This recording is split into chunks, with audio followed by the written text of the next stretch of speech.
Okay, so most people, they just tap on their phones and move on. Me, I try to open up one app and my phone opens up like 5.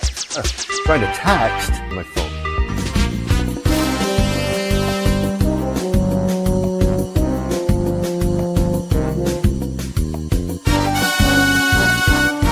Okay, so most people just walk through a doorway, right?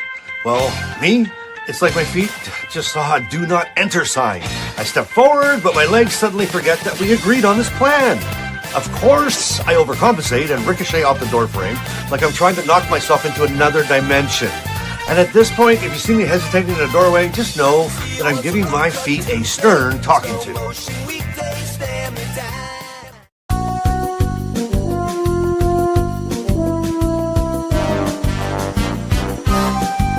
All right, so most people put on socks in what, 3 seconds? With Parkinson's, I stretch, I twist, I wobble, I sweat, and maybe get one sock on halfway. It's like my foot's in the witness protection plan and it refuses to cooperate. And by the time I'm done, I need a nap, I need a trophy, and probably a chiropractor. So if you see me wearing slippers today, just know the socks won the round. But we'll tangle again tomorrow. And yeah, it's bacon and eggs. That's how I roll.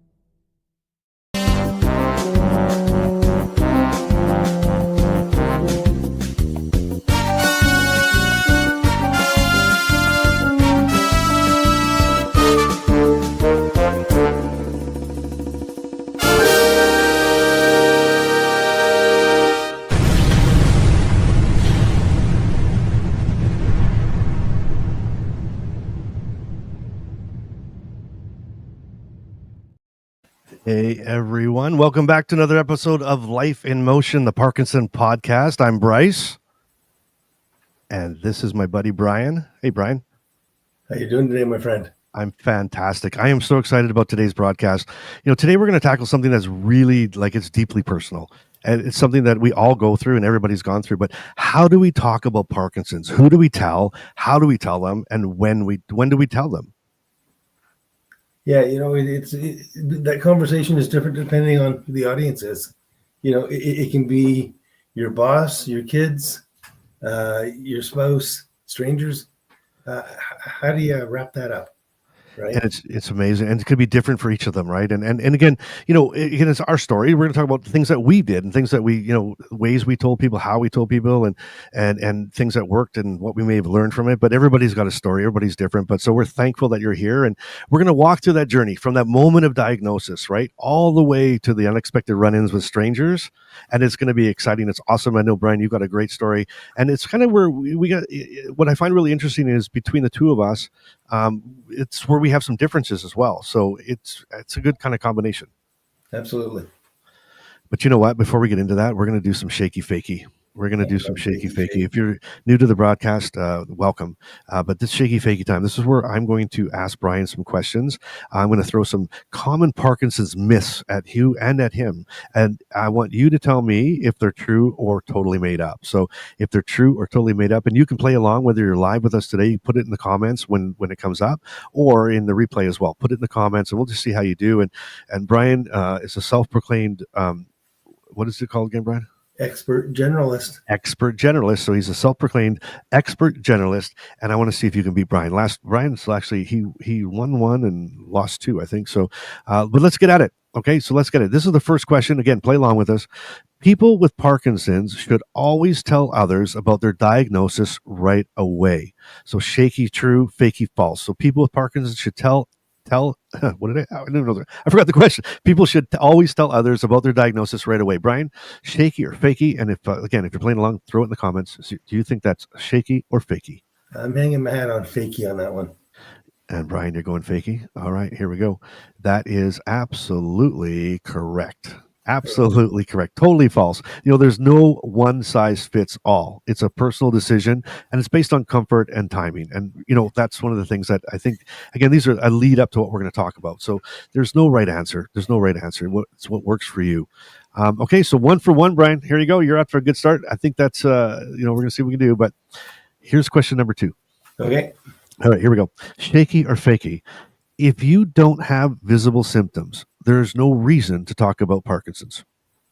Shaky or fakey? If you don't have symptoms, there's no reason. I better get this one right. I'm going to go fakey. You're going Fakey. You're going Yeah. Fakey. And I think, we're in the same boat on this. Brian, I'm looking at you right now and I don't see, very visible statements, right? So this may be from experience, but let's see. Let's roll the dice or let's do the drum. You're absolutely correct. That's totally false, right? Totally false. A lot of symptoms are invisible, right? Fatigue, anxiety, stiffness, and talking about them. I find that talking about them creates understanding. So that is totally, Brian's 2 for 2. My goodness, Brian. Okay. You've been practicing this week, I can tell. Absolutely. Yeah. All right. All right. And how are you doing? If you, if you want to get involved, Shaky or Fakey, to throw it in the comments what you think it is. But here we go. Question number 3. Brian's 2 for 2. This is going to go 3 for 3. Here we go. Question number 3. Explaining your condition can help reduce stigma and support. Is that Shaky or Fakey? Can help reduce stigma. I'm going to go that Shaky. And you, my friend, I've gone 3 for 3.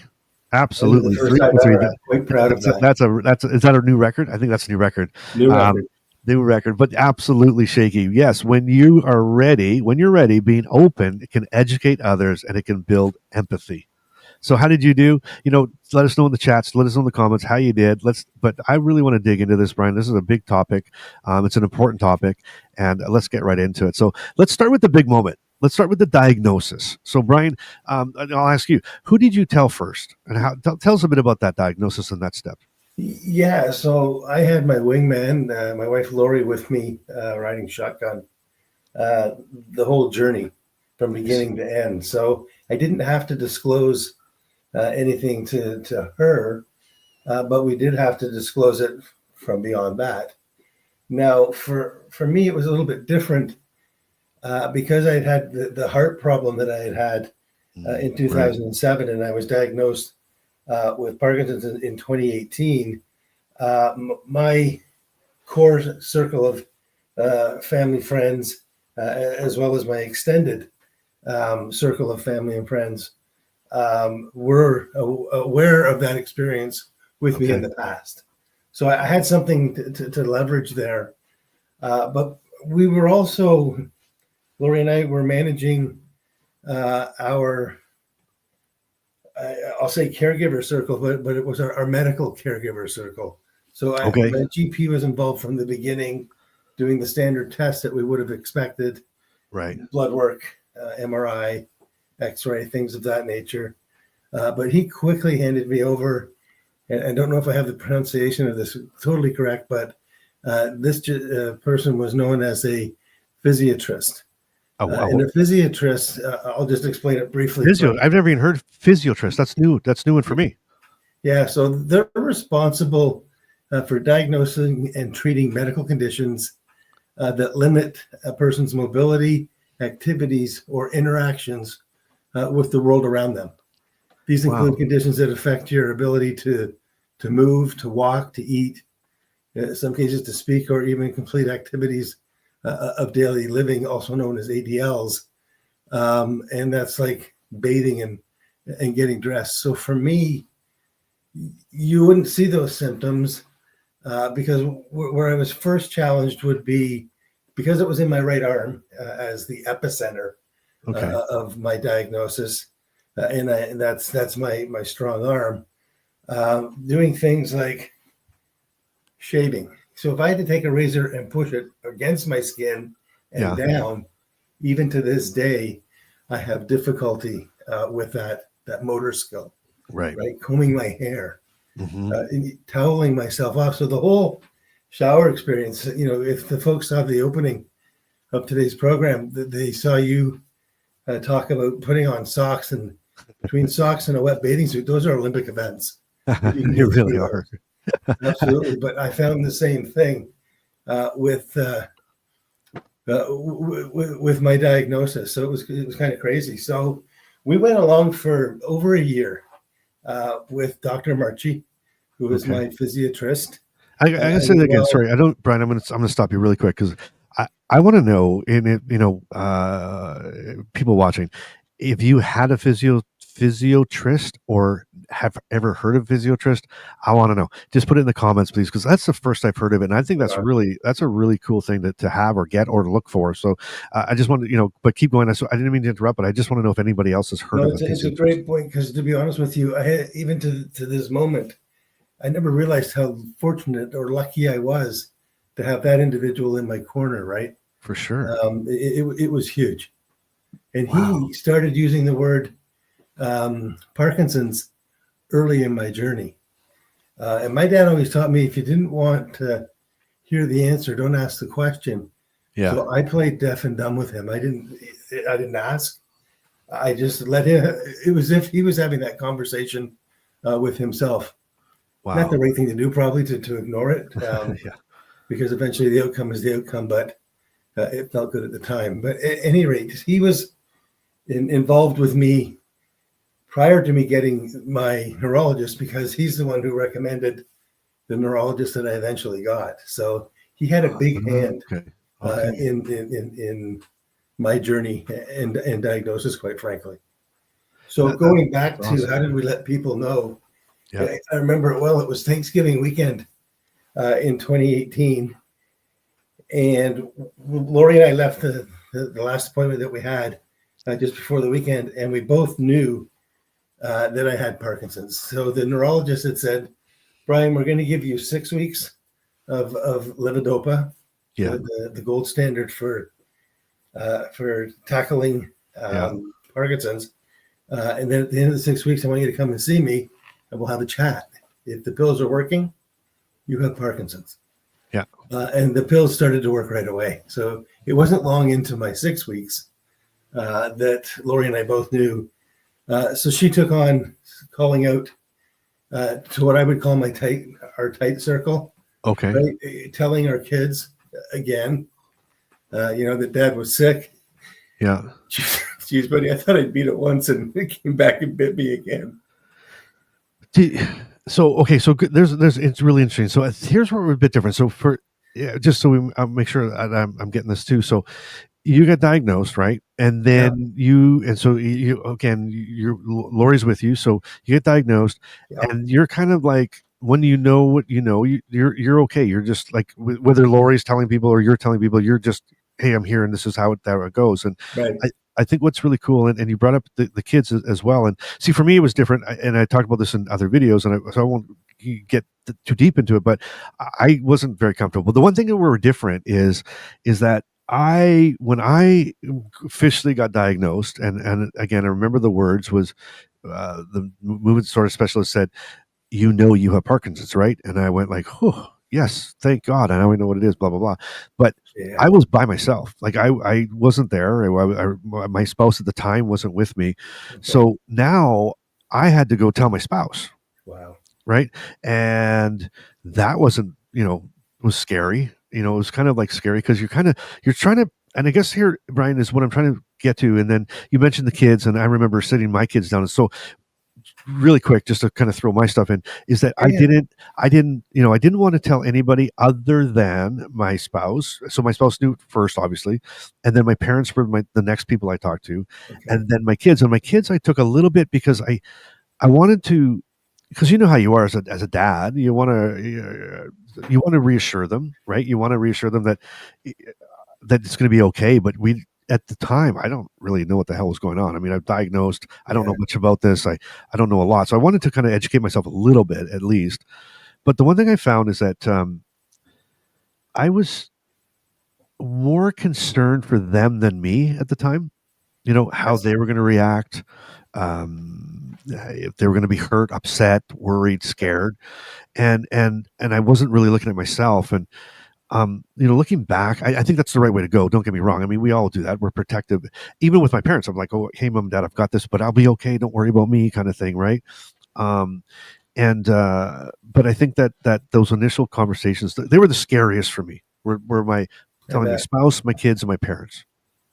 And was it scary to tell anybody, or was there no fear at all for you? Well, the fear was, here we go again, right?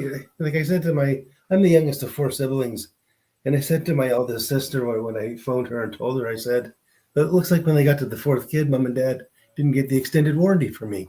Like from heart disease to Parkinson's, and I'm like, come on, I'm going to drive that bitter bus on the way to Pity City. I didn't get the extended warranty. I love that. You know what? You know me well enough now, Bryce.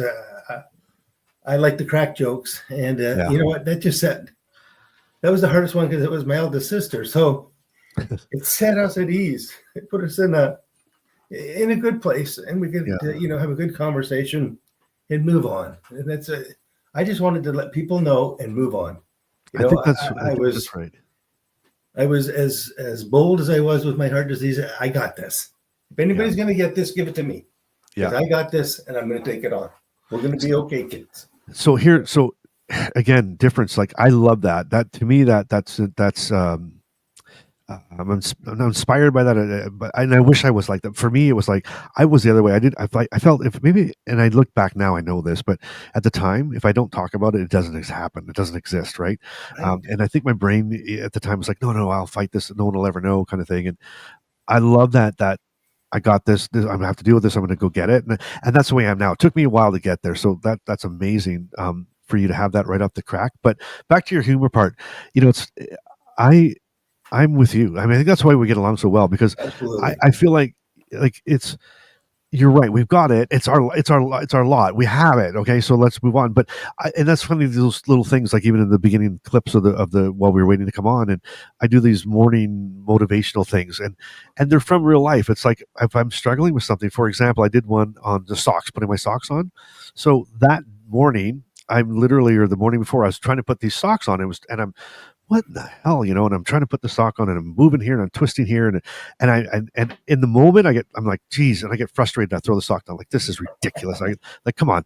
And then, and it frustrates. And again, in the beginning of my diagnosis, 15 years ago, those frustrating moments would have did me in. I'd be frustrated for 2 days, I'd be mad, I'd go back into the why is me phase, and life's awful.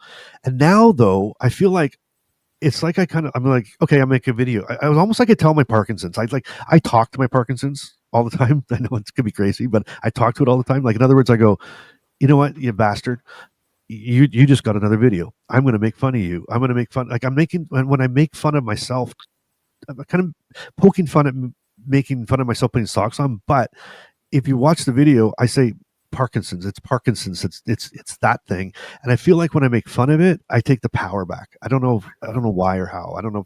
Does that do anything with you? Like, when you make fun of it, does it make you almost feel like you're totally resonates with me. Look at the shirt I'm wearing today, right? Be aware. Oh yeah, exactly. Amazing. I love it. I love it. I love that. I love it.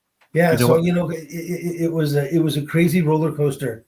Letting people know, but we got through, and I have to give Lori all the credit. I say I talked to my sister. That was after Lori had already had the conversation, so to speak. I wish I had a Lori back then. I was in the conversation, but she was driving it for sure. And so we got through that tight circle of close friends, close family. We only had Lori's mom alive at the time. Okay. So that we didn't have grandparents and folks like that. And as I said, my kids had already been through it once. But having said that, I remember I was sitting in the living room in a big comfy chair, and my daughter Julie came through the door, and she just looked at me and started to cry. And what do? You have a hug and you say, "Honey, don't worry, I got this."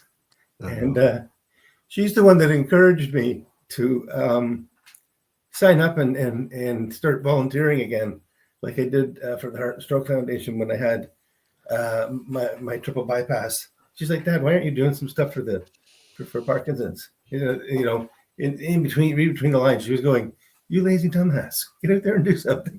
And good on her, because I'm busy now. And who was that? That was I'm busy with the Parkinson's folks. Who was that? Who told you that? Say that again. Who was that? Did you say it was your sister or your daughter? Who was that? It was person? my daughter. Your daughter. I have three daughters. It was the middle one. Wow. And, she got out the broom handle and gave me a good nudge. Good for her. Absolutely. I give her full credit. You got to give credit where credit's due. I'm not going to sit here and say, yeah, I decided I was going to go sign up and become an expert generalist, but that's where the dream started. That's definitely where the dream started. And I thank her for that. Well, you touched me.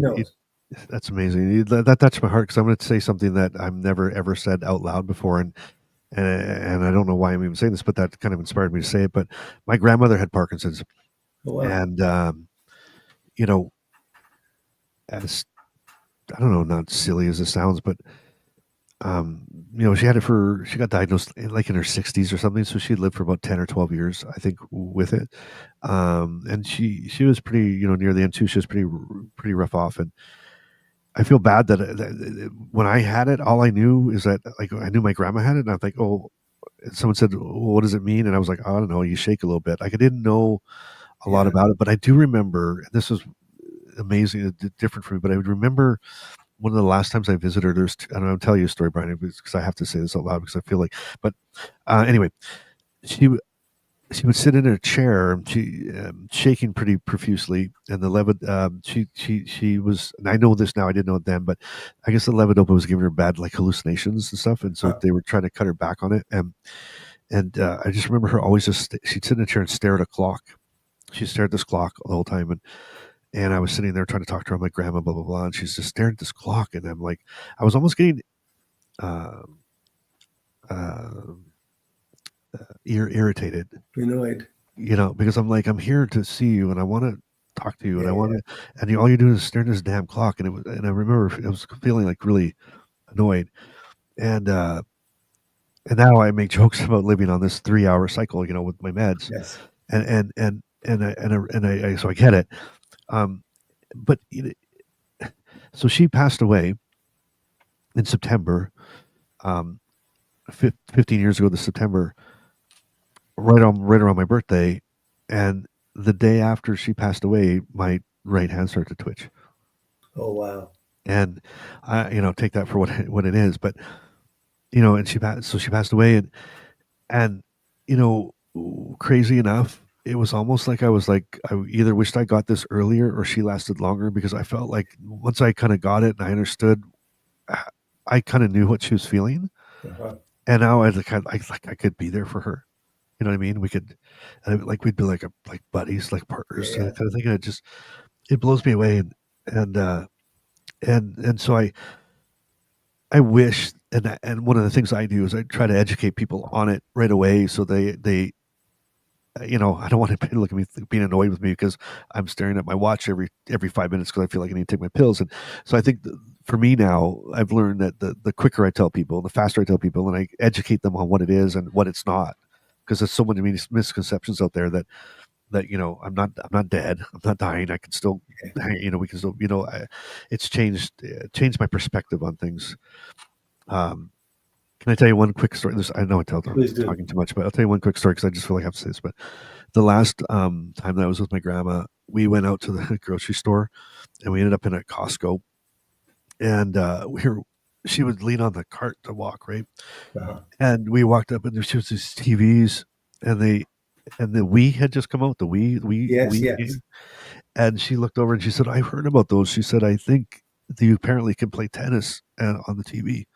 And I said, yeah, you can, Grandma. And so they had a demo set up, and so I went to the guy and asked, I said, could you please I told him the story, and can you put, and he did, on the Costco, so picture this 16 years ago, where my grandma with Parkinson's got her a Wii remote, and I had a Wii remote, and the guy put on the tennis, and it came up on all the TVs on the side of Costco, and my grandma was holding on to the cart, and I had a game of tennis with her. So that was a really cool memory. It was so fun. And she loved it. What a great story. Yeah. Anyway, I'm sorry. That was crazy. I never apologize for being you, buddy. Never apologize for that. That was an amazing story. Thank you for sharing that. Thanks for going deep. That was crazy. Wild. I didn't know about your grandmother having Parkinson's. In my family, nobody else has been touched by it. That's why I think it's a warranty thing. I really do. Yeah, and I love that. I always said, I was like, hey, when someone says something to me, I'll say, hey, well, at least you don't have. We all have expiry dates, but anyway, that was wild. I've never told anybody that. I've told a couple people that story, but that was I just felt, I don't know why I felt like that. Either someone needed to hear that, and I guess for me, this subject is so important to me, and important that I think that we get it out, because when I first met you, Brian, how long that was, a year or two ago, and you were saying, like, right away, it's like, you're just out there, man, you're just out there, and I'm like, good for you, and and I just think the more we speak, the more we talk, the more we tell people, the more we don't leave them guessing. It breaks the stigma, and it lets, I don't know. Anyway, that's why I just think it's so important. Yeah, we don't want people swimming in the apathy pool. We want to be swimming in the advocacy pool. That's what we want to be in. Yeah, absolutely. And why do we not tell people? Some of the things, like, think this: why do we not tell people? Like, if we're there, and my thing always, Brian, I don't want to tell them because I don't want them to feel bad. I don't want the pity party. I don't want them to feel bad for me. But what I've learned is the reverse is what happens. If you're sitting there going, I'm not going to tell them because I don't want them to, but they can see something. They know something's going on, and they're going home going, oh man, I hope Brian's okay. I don't know. Something looks off with him, and I feel like it does the reverse of what we thought it was going to do. Yeah, like with me, it's freezing, right? It's that darn freezing thing. So, yes, I don't have the tremors, and I'm one of the 30% that don't typically get tremors with their diagnosis of Parkinson's. And I think that's great. My eldest daughter, it was probably 7-8 months ago.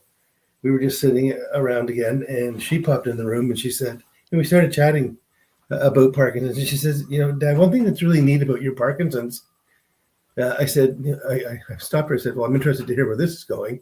Yeah. And she said, one thing that's really neat about your Parkinson's is it's not visible. Yeah. You look normal. You don't show any signs. And she said, and the first thing I taught my kids was the term freezing, and it didn't mean get me a sweater. It didn't mean I was cold. It means I was coming off my drugs as they were ramping back up. And there's that gap there where it's very sluggish to move around and so forth. And I did an analysis on myself, and I can sit here in front of this audience or any audience and say, and be probably close to 95% accurate, that on a daily basis, I freeze about 5 times a day, 10 to 20 minutes per freezing. And it's typically between 9 a.m. and 8 p.m. I don't freeze at night at all. And that really means a lot, or at least to me, it meant a lot, because all of my anguish and anxiety was camping out in that, and that's where I would pitch my tent. And I wouldn't leave. I didn't want to leave the house. Didn't want to go to friends. Didn't want to go. You were scared of it happening. You were scared of them seeing it. I didn't know when I was going to freeze, and put on top of that, constipation and bladder issues. Yeah, I didn't want to deal with that, right? Unless I was home, where I had created a safe zone for myself. But once I did that analysis, and now I know what I know, I'm out playing pickleball. Like I'm living as normal a life you can, and have Parkinson's. It was funny. I was talking to someone, Brian, yesterday, and they were saying that a friend of theirs just got diagnosed, and they're like, "Hey, could you talk to them?" And I'm like, "Sure, I can talk to them anytime." Like that's kind of what we live for now. Like I feel, absolutely. And I'm anytime, and they, but they're a little bit sheepish about talking and not really sure. But I feel like you just said, they came back. They said, "Well, what would you tell them? What was the first thing you tell them?" And it'd be like, okay, you have Parkinson's, great. Okay, so, but it's not over. But to be real, and I believe in being real. Like I don't want to cast fairy tales, and we can go, you can live your best life and everything's great, and doesn't mean there's not crappy days. Doesn't mean it doesn't suck some days. It doesn't mean, like I said, even with the socks, like I have my minute of frustration. But what I say is that, what's going to happen? Well, there's some things that you're going to have to change. The way you do them. Some things you're going to have to adjust. Some things you may have to stop. But the reality is you can still live the productive, great life, but you just have to tweak and adjust it a little bit. Yeah. It's not the end. And find the reason for what that is. For me, I call it find your who. My who is my 4 grandkids. And I do everything I do every day because I want to spend another day with them. And if I can finish a day feeling as good as the way I felt at the beginning of that day, because we all know Parkinson's is a degenerative disease. If I'm not having that outcome, or I'm slowing it down, worst case scenario, then every victory counts. I'm doing a Snoopy dance on those ones. Snoopy dance. I love that. Snoopy dance. And, and that's so good. Dance. Who's your who? I love it. Who's your who? How about that in the comments? Everybody, anybody listening, watching, who is your who? That is so important. Who's your who? And that could change too. I'll be honest, that could change. So I got a few who's, but my latest who is my boo. I'm going all crazy. Boo, my boo. So I actually my first year wedding anniversary is coming up here in a couple of weeks, and that my wife is my who now too. Where it's like I was 53 years old, 54 years old with having Parkinson's for 14 years. Number one, I thought, who the hell's going to date a guy with Parkinson's in their 50s, right? Who's going to do that? They got to be someone crazy. And as I tell my wife all the time, you're nuts. Crazy. You're nuts, right? And she says, I'm just crazy for you, man, or honey, or whatever she'll call me. But that really, who is your who? So for me, it's like, I tell my wife, it took me 50 years to find you. And I want to cherish every moment I have with you. And I want as many days, years, months as I can have. And, I live my life as if I live it like it sounds like a postcard or a movie, right? Like, live it like it's your last day. And I try every day to go, what if it was, I've been living this life. Like, I'm going for it. And so my kids are my who. We talked about this before. You and you're seeing your daughters get married and experience that life. So who is your who? I love it. Who is your who? In the comments, who's your who? Is it a spouse, a friend, a family? I'd love to see some notes in the comments on that. Absolutely. Wouldn't that be cool? Because when I got diagnosed with heart disease, Bryce, it was a different set of who's. Because at that point, I had 3 teenage daughters that hadn't been walked down the aisle yet. That was my burn. I wanted to walk each one of those girls down the aisle on their wedding day, and I wanted to give them away and say my speech. And I did that with all 3 of them. In fact, Julie, my middle one, was July 2018, which was the year I was diagnosed. Wow, man. I know, and it was funny. We talked, and if you missed that, I think was that in our very first one. I think the very first episode of these podcasts, the Life in Motion podcast, and Brian talked about it. And we had that in common. How are we going to say? But the problem is mine hasn't gone down the aisle yet, so I still got to wait a while here in a bit. But I think that, it's funny, and going back to those kids and telling those 3 daughters, I mean, that's going to be an emotional moment then, Brian. If that was on your mind, let me ask you this, did you tell your daughters that was a fear, or not a fear, but a goal? I'm going to be good to walk you down the aisle? Every speech I did for the Heart and Stroke Foundation was based on the premise of, I want to walk my 3 daughters down the aisle on their wedding day. I always took boxes of tissue for my audience. I was going to say, though, that's exactly what I was going to say. So now I'm picturing you guys, picturing your daughter getting ready to walk down the aisle. It's just the 2 of you, right, waiting to get down, and you're looking at each other. And does that moment hit you then, like, holy shit, we made it? Like, this is it. This is what we were. Yeah, if you haven't noticed, I'm a bit of a crier. So yeah. Well, obviously today I am the big crier too. I was probably the only, but yeah, sorry. Yes. So go ahead. We'll make cry. That's all I'm going to say. And we eat quiche. Yeah. Yeah, absolutely. It did. It was awesome. All 3 were an awesome experience. And I loved delivering my speeches at those weddings, because all 3 of them mean so much to me in many different ways, because they're all unique and different. They're my snowflakes. Okay, so that's amazing, Brian. And okay, so let me, from a person that's goals. Okay, so here's your goal. I want to walk my kids down the aisle. I want to be there. Now you did it. Now what? Now do you set other ones after that? The one thing I found, some people, when they set a goal and then they hit it, and it's like, okay, it's over. But for me, I'm kind of like, okay, what's the next step? And I don't. Did you do that as well? Yes, absolutely. So the key thing, once I delivered on those goals, yes, they were behind me, but in front of me was grandchildren to be, and now I've got 4 grandchildren that are the real deal, and I want to be able to continue to get down on the floor, although that too is also an Olympic event, and getting back up. That's not just Parkinson's. That's these old tennis knees are what they used to be. But yeah, no, it absolutely. The goals continue. So I want to leave a legacy right now. That's just what I'm doing as an expert generalist. I want to leave a legacy behind for my 4 grandchildren, so that they know that their grandfather didn't quit when he was diagnosed with Parkinson's. He took that bugger on, and I'm just going to do it every day. And that's why, like you, Bryce, I will have a conversation with one. I'll have a conversation with many. Yeah. But I'm going to make sure that every person that is diagnosed with Parkinson's after me has a better journey and experience than I did. And I'm so proud to be a part of the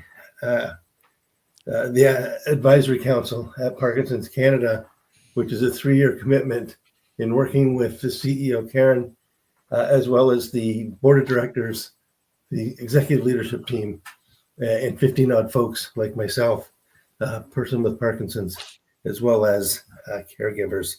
We're going to make a difference. We're going to change the tune that this disease marches to, whether it likes it or not. Amazing. Well, just on a side note, since I am employed by Parkinson Canada, maybe you can put in a good word for me with Karen every once in a while. No, I'm just kidding. I think that's amazing. And you know what, Brian, I had an epiphany as you were saying that, because why are we doing this? Right. So to be honest with you, yeah, our who, you have your who and I got my who, and a lot of people who's our who, but I think you and I both, part of our who is the other people, the community of people with Parkinson's around the world. And I think that's why we're doing what we do, because absolutely, it keeps us going. It's what motivates me every day. It's why I sit there and days that I'm tired and stressed, not tired, but it's been a long week and I'm tired, and wouldn't it be nice just to stay in my pajamas all Sunday and watch TV? Yeah. But we're on here doing this because A, we love doing it. B, I love hanging out with you for an hour. But C, I'm hoping that anybody is going to tune in, even just one, somewhere around the world, and say, "Oh my God, I needed that today," and we can give them some type of hope or inspiration. So that it's become our who. That's why we're doing this show. It's our who, right? So if you're watching this or listening to this, thank you for being our who, right? And I hope that we can put some value into your life. And this is a giant. Brian, I never expected this. I didn't expect to be so emotional today. And I thought, hey, I had some jokes. I really thought, hey, let's talk about how we told this, and then we didn't tell that. And it's like, it got very deep and emotional, but I'm realizing that it's a deep subject. And it's not, I don't want to ever make it seem so small either, that what we have is a small thing. And I think that's why I think we talked a little bit about this, but I'm almost thinking we should do this a little bit more. Whereas some of these are bigger topics, I think, than a 2-minute conversation. And I don't want to leave people like stranded saying, hey, we start talking about how you tell your kids, and I'm still waiting because I want to tell my kids, or what do I do here?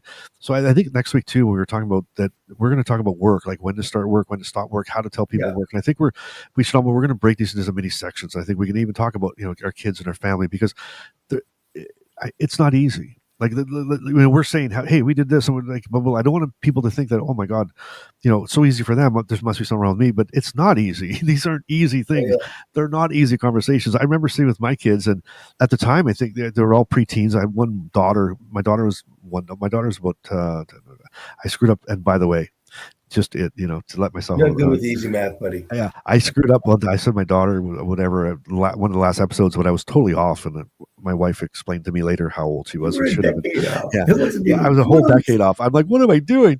But anyway, my daughter was younger, 15, 20, so she was probably 8, I think 7 or 8. And so, but then I had 2 teenage boys, and I had a family meeting and brought them together.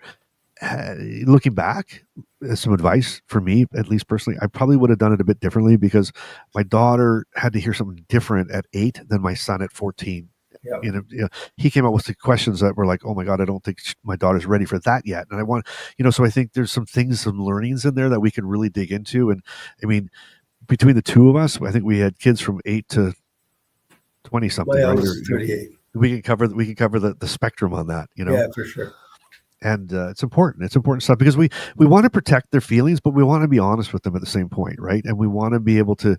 We want anybody out there who hasn't told their kids or has to tell their kids, and you could wrap that into parents as well. What I didn't expect, Brian, I don't know how you felt about this, but telling my parents was almost as scary as telling my kids. I can't relate because my parents have passed, but I can only imagine. Yeah, like my dad was my best friend. Yeah, I would have had a hard time there for sure. It's hard, right? Because and for all different reasons. Like you don't. Well, the big reason is you don't want them to worry, right? And I didn't want my kids to worry that I wasn't going to support them. As a matter of fact, one of my sons actually asked me when I was telling them. He said, "Are we going to lose the house?" because he didn't understand. Like, holy smokes, no, we're It's okay. funny where they go to with their thinking, right? We got to be aware of that and try and head it off before kind of thing, right? They're going through the guardrail, right? Absolutely. Prepare yourself for it. And I think the truth, the bottom line is to be truthful, like, and not try to guess. Like, I told my kid, like, my kids would ask some pretty hard questions and I'd say, I don't know. Like, I don't know. I can't answer that question. Even if it might scare them, but I'll find out. Like, I think I said that before, like, I'm not sure about that, but let me ask my doctor and I'll find out. And then the other thing I did too, is I invited everybody, anybody, like my parents, my kids, come to a doctor appointment with me. Like, I go once every 6 months, so I'll book you in advance. But if you want to come with me. You can ask the doctor some questions. You can hear what we do and everything else. And I think, it's just being open, honest, and saying what I know, but also when I don't know, I don't know. I don't try to make it up. Yeah, you need to make sure they're whole and complete and they're clear on what they need to understand. Yeah. When my kids, when I was sick with the heart disease, I had to have the triple bypass. Ended up writing a book at that time, and I have two favorite chapters in that book, and I didn't write either one of them. The one is called "The Caregiver's Role." That was written by my wife, Lori. We get married and we say, in sickness and in health. I think we say that so that we can get to the party. We don't even listen to what those words are. But you're right. In reality, those words are huge. And my wife has lived up to them every day through the heart disease and now through the Parkinson's. But when I wrote that book, she wrote the chapter on the caregiver role because I couldn't write that. And my three kids, God bless their hearts, they were 13, 16, and 19 at the time. I asked them if they would write what it meant when they heard that their dad was going to need open heart surgery. That's a chapter everybody needs to read because they were open, they were honest, they were vulnerable. They were my three little girls. You know what, Brian? We're going to put a link in the description today as well. So if you're watching this live, it'll be about 5 minutes after we get up, put a link to that book as well, because I think it's important and that's powerful. I think it's powerful. It's therapeutic as well for your kids, and obviously you've done a great job raising your kids, and I think that we see that, and we feel fortunate. And I think that maybe one of these episodes we'll bring our better halves on, and we'll bring the four of us on and have a chit chat, and because I think that would be phenomenal. I think we should, because I think that, and if you agree, if you'd like us to bring our wives on, and you can ask them questions, or we can ask them questions, or whatever, put put that in the comments, give us a thumbs up or a like it, and we'll go ahead and do that, because I think the caregiver and that role, like the best thing, and I don't know who said this, and if it was you, Brian, tell me.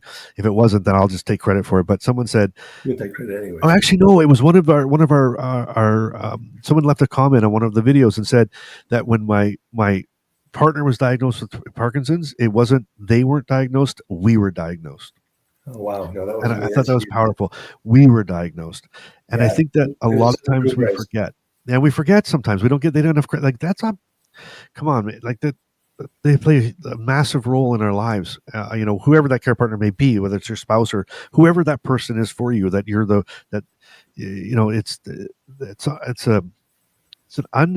was like they didn't sign up for this.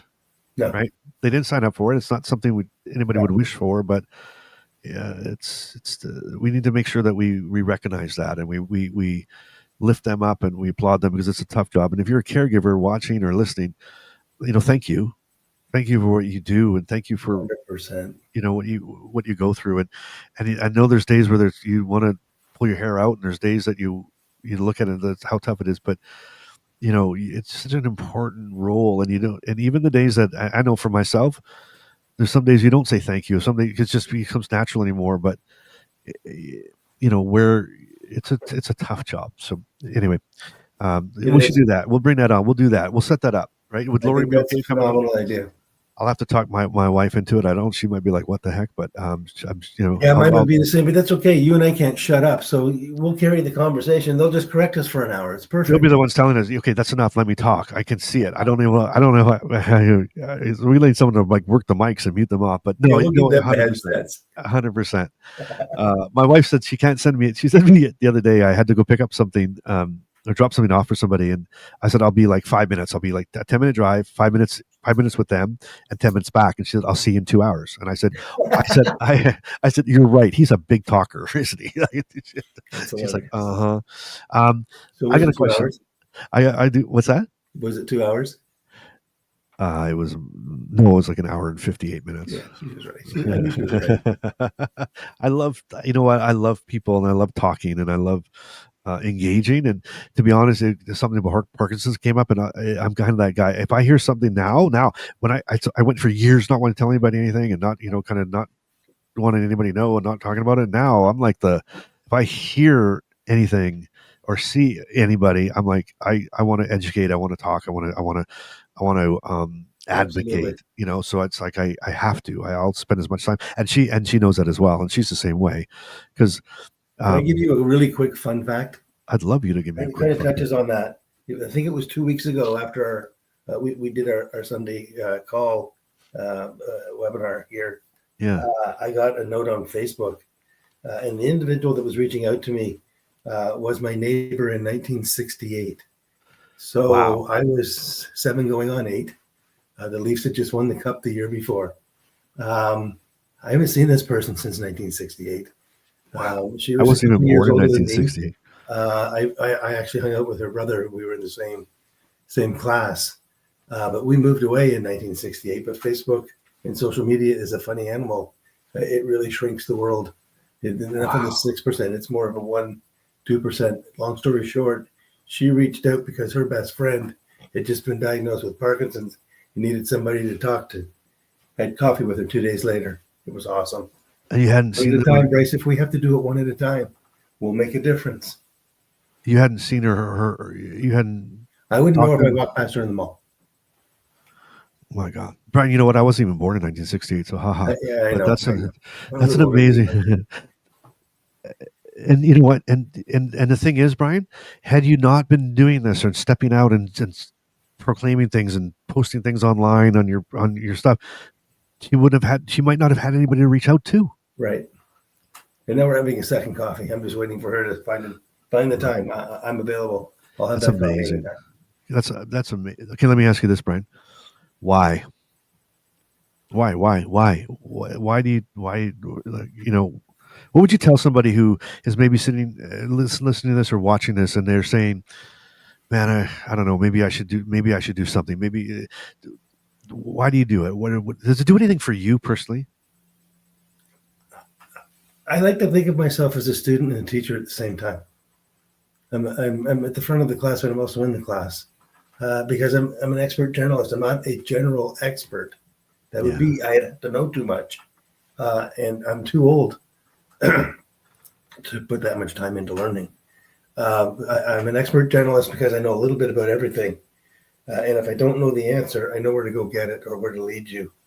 First of all, if you're newly diagnosed, there's a book on PARKINSON'S.ca, the Canadian website.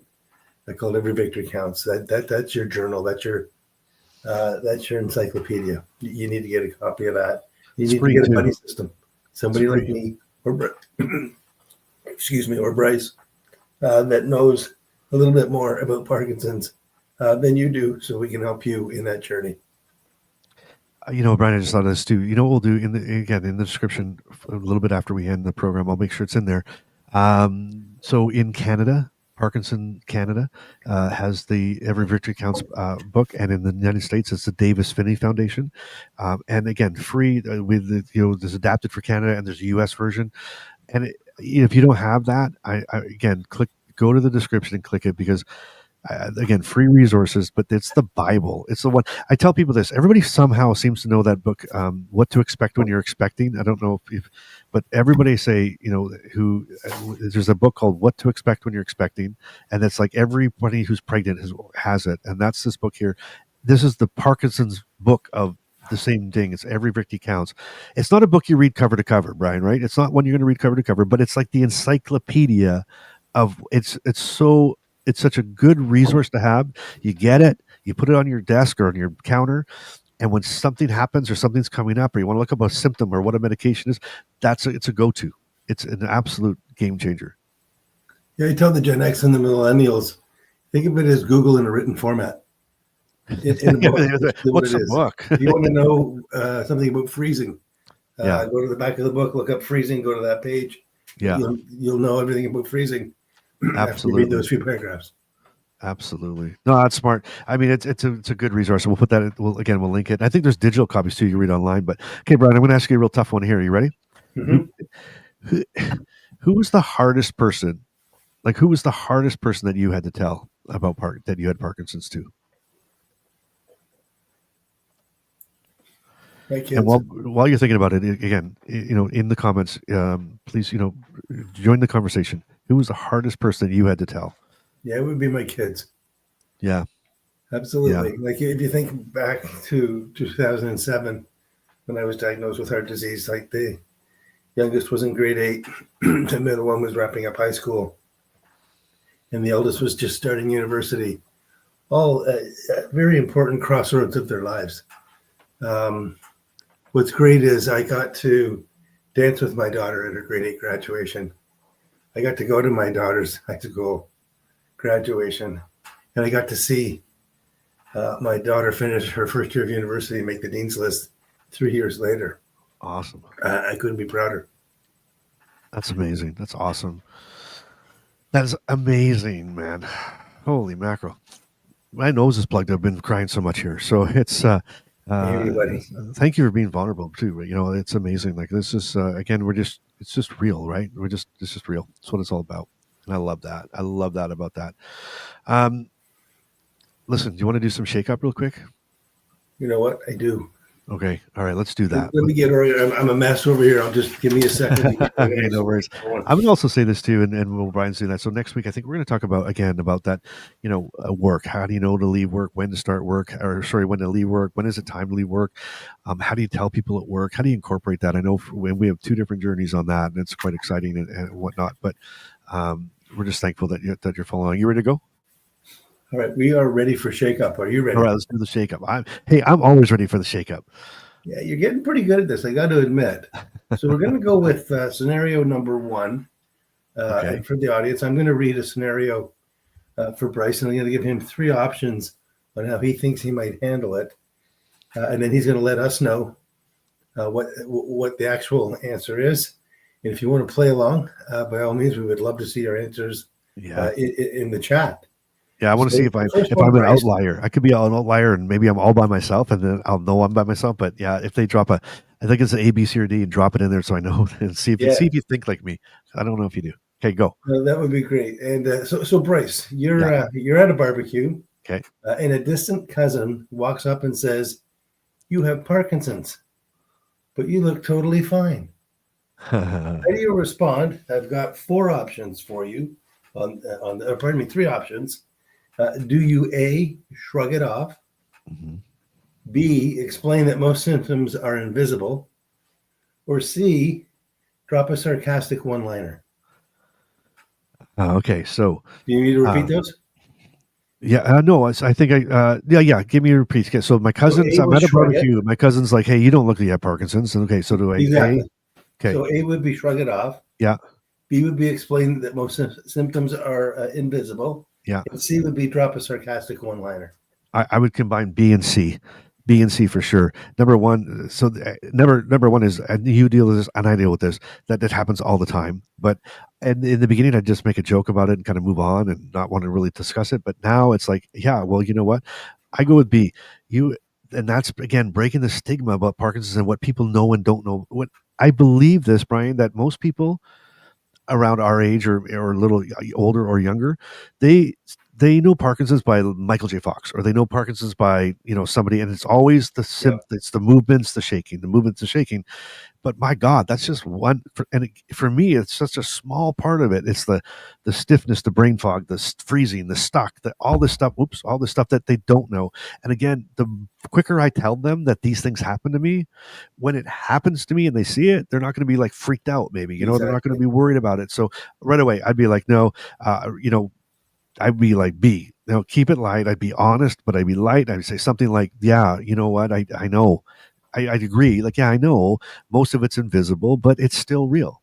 And, I'm very thankful and I'm very happy that I haven't progressed to the stages yet that you can see it. So, that kind of thing. So that'd be my answer.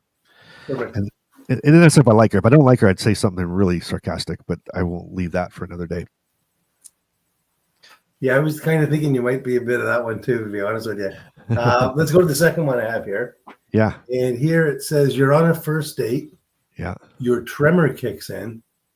You haven't mentioned Parkinson's yet. Do you A, hide it, B, explain it right away, or C, use humor to ease into it? Ooh, first date. Okay, so first date, so my tremor's kicking in and I haven't mentioned Parkinson's yet. I guess the first thing I'd say is, does my wife know I'm on the date? That would be a really important part of that. So, because if I haven't told her I have a wife, I'm not going to tell her I have Parkinson's. And anyway, I'm just kidding. Beautiful. But I can speak to this because literally, I was, Brian. I don't know if we went deep in this, but I was married for like 27 years. Got divorced. So I was single for about 4 years. When I met my current wife, so I had to date. I had to date with Parkinson's, and I think that was that could lead to some interesting discussions as well. But bottom line with that one is, so I met the date, it kicks in. Okay, so what was it? A, do I hide it? Yep. B, explain it right away. Yeah. Or C, use your humor to ease into it. Again, I'm definitely going humor on that one. That's that icebreaker humor, because I think I'm super cute when I'm funny, but that's me. But I'd probably go like, I'd probably say something like, I don't know, I'd make a little joke like, while my drink's doing a shimmy, it's got Parkinson's too, and then I'd kind of explain it casually, or I'd be like, hey, I'm shaken, not stirred, or it's a milkshake, something with a shake, like I'm shaking up the. I'd probably make a joke, and then that would kind of break the ice on it, and then I'd kind of explain it, and I'd like to get that one out of the way as fast as possible too. Very good. Yeah, I had a situation recently where my middle daughter's husband was in our kitchen, and I came walking in the kitchen from the living room, and my nickname is Camper, and he goes, "Hey, Camper, what's shaking?" I said, "Not me, and that's a good thing." Just throw some humor at it, right? Yeah. Like we got to laugh too, right? Absolutely. Going through day after day of bad issues, and we don't want to be doing that. And I swear, Brian, I again, could just be me, but hopefully it's not just me. But I really think when I make a joke or make fun of it, I take this power back. Like it's just, it's like this silly thing, this, whatever it might be. So, I don't know. How about you? How about you watching or listening? How do you respond in those situations? So did you agree with what I said? Would you do it differently? Would you, or actually, how about even this? You and I are a lot alike. We are a lot alike, right? And then we both think we're funny. But maybe we're not, Brian. How about that? If you're out there right now, when you're doing this, what is some other funny things that you might say? Maybe I'd like to hear some one-liners, some punchlines. Maybe way better than ours. Some of those. Yeah, and then if it's okay that we steal them and use them, I tell you, you know what I'll do? Here, Brian, this is what I'm going to do. I got these motivational moments where I'm making fun of something with Parkinson's, right? Yeah. But there's a lot of times I have to really think about, okay, what would be a good punchline for that? Like putting it on my socks, or the drink thing. But if you put something, a one-liner in the comments, and then other people can like it, and whatever gets the most likes, I'll use that line in my one of my motivational moments. I'll take their line and use it, and I'll give you credit for it. How about that? That'd be kind of fun.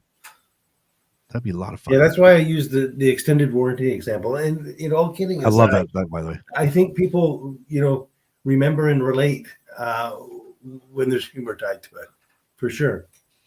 Absolutely. They draw up images in their mind. Oh my God, there's no question. You're right. And you know what? And if it was funny, if we did hit the note, like this extended warranty, by the way, I'm going to steal that and use it if you don't mind. I'll give you credit for it. Well, like my buddy Brian says this, because I think that is so perfect because when it sticks in your head like that and it resonates with you, you can pull those out for those moments just for yourself too. You know, when you're feeling down or feeling blue and you'd be like, no, wait a minute, that's my extended warranty. Oh, okay. Then you can make yourself feel better about it. And I think that's really important. So you're celebrating your first anniversary later this month. Yeah, I'll be celebrating my 42nd anniversary. Look at you, old in man. June.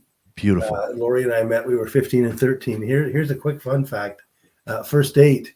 Since we were on that topic, I snuck into my sister's bedroom and used her princess phone where it was quiet to call Lori up so I could take her out on a date. And you can imagine how nervous I was, but I came out of that bedroom a champion. I was dancing around like Rocky Balboa. But then I realized I had two problems. Yeah. You see, I asked her out to a drive-in, and there's two things that I didn't have. One, I wasn't 16, so I didn't have a license. And two, I didn't have a car. My brother is 14 months older than me, so Lori set him up with her best friend. He drove, and we sat in the back seat. And I know if she was on this call, she would tell you this part, so I might as well say it anyways. I made her pay, and I sat in my own corner of this Lincoln Marquis. I didn't even hold her hand. In the movie? Who Blazing are you? Saddles. What was the movie? Blazing Saddles. Blazing Saddles. Oh my gosh.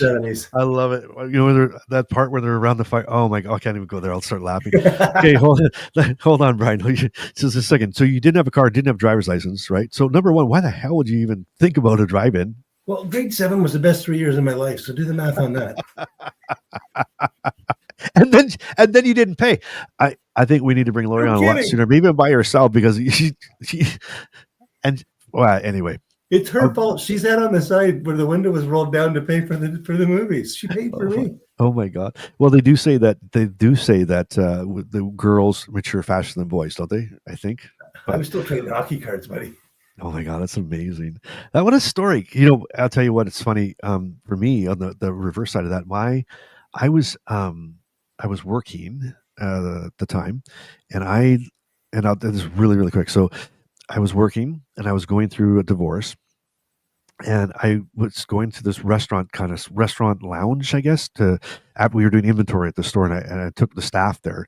So I walked into this with all my staff, I think 14 or 15 staff from the store, and we walk into this restaurant lounge, and we're waiting for them to get the menus out to go seat us. And it's just sound like a movie, which it really does, but I hear the music's playing in the background of it. And I looked across the lounge, and this woman was sitting there by herself, and our eyes locked. Like I literally just walked, our eyes locked, and it was like love at first sight. Like immediately, I'm like, whoa, what? And I went, and so we're walking. So they're going to seat this 15 of us, and I'm walking, and I haven't taken my eyes off this lady. And literally, as we walked past the table, I stopped and sat down. Like just sat down and was just staring at her. She's staring at me, and I just went like, wow. And it wasn't just her; she was beautiful. There was just something. It was like something inside me leapt. Like it was like two spirits, like it leapt inside, and it was immediate. But what's crazy about the story is that I was going through a divorce. I had recently been diagnosed with Parkinson's. My doctor told me I had 5 good years left. Okay. And she was a widow, and her husband had passed away about 10 months before this. And so, which I didn't know at the time, but anyway, we exchanged numbers. We ended up talking all night, exchanged numbers. She went home, I went home. We called. I met her the next day for coffee. We chatted for an hour. We met the next day for coffee, chatted for an hour. I met every single day for like an hour and a half. I couldn't get enough of her, wanted more. And then I went, like, at the time I went, oh my God, this woman has just gone through an incredible heartbreak, and there is no way that she deserves to go through that and then have 5 years and then have to deal with it again and deal with this. So I did this thing that the kids call ghosting, I guess. It was awful, but I was just, I didn't want to burden her with my problems, and I didn't want to be a letdown, and I didn't think she deserved it, and I just left. And so 5 years later, I was listen. I saw her on Instagram, and I'm like, oh my god! And I'd gotten to this point where, hey, I went through 5 years. I'm still okay, hey, and I'm still doing good, and it's not happening. And you know what? I'm gonna. So I shot my shot, took my shot, and I DM'd her, and just said, I said, hi, how are you, and blah blah blah, and she got back to me, and we started chatting, and we were talking, and I said, I've been thinking about it for 5 years, and she said, I have been thinking about you for 5 years, and I said, wow, and I said, would you meet me for coffee or a drink or something? And she's like, well, how do I know? Like I'm not gonna set myself up for disaster again. Anyway, long story short, I finally talked her into it, and we met. So we met. We call it 2.0. So Bryce and Carmen 2.0. We met for a drink. And when we were finishing the drink, we were talking about how long it's been since we'd seen each other. And, the night that I saw her, that I told you, when our eyes locked and I knew I was love at first sight, was November the 16th of whatever year, I guess 20, whatever it was. And we were sitting there having our drink 2.0, and it was November the 16th. Exactly. Wow. Exactly 5 years of the day. And we didn't really, it just happened. And it was insane. So you can tell. Did you get married on November the 16th? Exact 5 years. We were sitting there having a drink, having a good discussion. Exactly 5 years from the first moment I saw her. So of course, then we got engaged on November the 16th. I love it. Right, and a year later, and we've never been apart. So anyway, there is still love. Whether there's love through Parkinson's, there's also love after Parkinson's diagnosis as well. So that can be a testimony of that. So that was a long story, but I just thought maybe it's encouraging, because I didn't think that there would be a sane person alive that would sign up for this. Like Lori, she signed up years ago, right? And it's like sickness, and I get that, and that's such an inspiration to me, because I had one that didn't. My one's, I don't want to go too deep, but said, I'm not your caregiver. I'm like, okay, thank you very much. I'm out. Right. But to think that this woman knew what I had, knew what I was going through, and her sister, or somebody, a relative at the time, was actually working for a neurologist, and said, I know what's going to happen. I know what Parkinson's is. Sign me up. I'm going to do this with you. You're not doing this alone. And it blows my mind to this day. So yeah, hopefully that encourages somebody. It's very inspirational. Man, Brian, we went deep. Holy God. It was like a massive therapy session again here. It's like, my Lord. But the conversations aren't easy, right? They're not. No. But I really believe the more we share, the more we help others find their own voice. So hopefully, we'll help someone find their own voice. But I think, we're going to wrap it up. That's a wrap. It's been like an hour. And I have to go blow my nose, to be honest with you. I'm just so emotional. But I thank you, Brian, thank you for your vulnerability. Thank you for your honesty and your vulnerability. I think that it's amazing and inspiring. So I think it was a great conversation. A great conversation. Thank you, everybody, showing up today, and have a great week and be well. Absolutely. And you know what? If you're navigating how to talk about your diagnosis, just know there's no perfect way. You get to decide when and how. All right. And we'll see you next time.